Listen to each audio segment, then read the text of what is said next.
ఒకవైపు సర్వే, మరోవైపు ప్రజల్లో గందరగోళం. ఏ పత్రం కావాలి, ఎలా నమోదు చెయ్యాలి, ఎక్కడికి వెళ్లాలి? ఈ ప్రశ్నలతో సతమతమవుతున్న ప్రజలకు మార్కాపురం జిల్లా ఎర్రగొండపాలెంలోని 2 మసీదులు ఇప్పుడు ఆశాకిరణాలుగా మారాయి. ప్రస్తుతం అందరికీ బ్రహ్మపదార్థంలా మారిపోయిన సర్వే నేపథ్యంలో ప్రజలు పడుతున్న ఇబ్బందులను గమనించిన ఎర్రగొండపాలెంలోని ముస్లిం యువకులు ముందుకు వచ్చారు. స్థానికంగా ఉన్న ఉమర్ బిన్ ఖత్తాబ్ మసీదు, జామియా మసీదులలో ప్రత్యేకంగా సహాయ కేంద్రాలు ఏర్పాటు చేసి గ్రామ ప్రజలకు అండగా నిలుస్తున్నారు.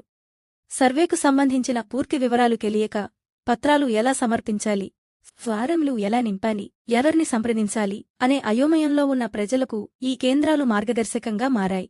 ముఖ్యంగా వృద్ధులు, మహిళలు, చదువులేనివారు, సాంకేతిక పరిజ్ఞానం తెలియనివారు ఈ సహాయ కేంద్రాలకు చేరుకుని తమ సందేహాలను నివృత్తి చేసుకుంటున్నారు.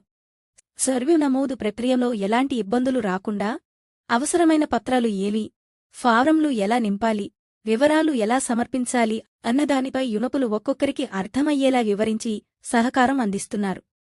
ప్రభుత్వ కార్యాలయాల చుట్టూ తిరుగుతూ సమయం, డబ్బు వృధా చేసుకుంటున్న ప్రజలకు ఇప్పుడు స్థానిక మసీదులే ఒక సహాయ వేదికగా మారాయి. కేవలం ప్రార్థనలకే పరిమితం కాకుండా ప్రజలకు అవసరమైన సమయంలో అండగా నిలుస్తూ ఈ మసీదులు నిజమైన సామాజిక కేంద్రాలుగా నిలుస్తున్నాయి.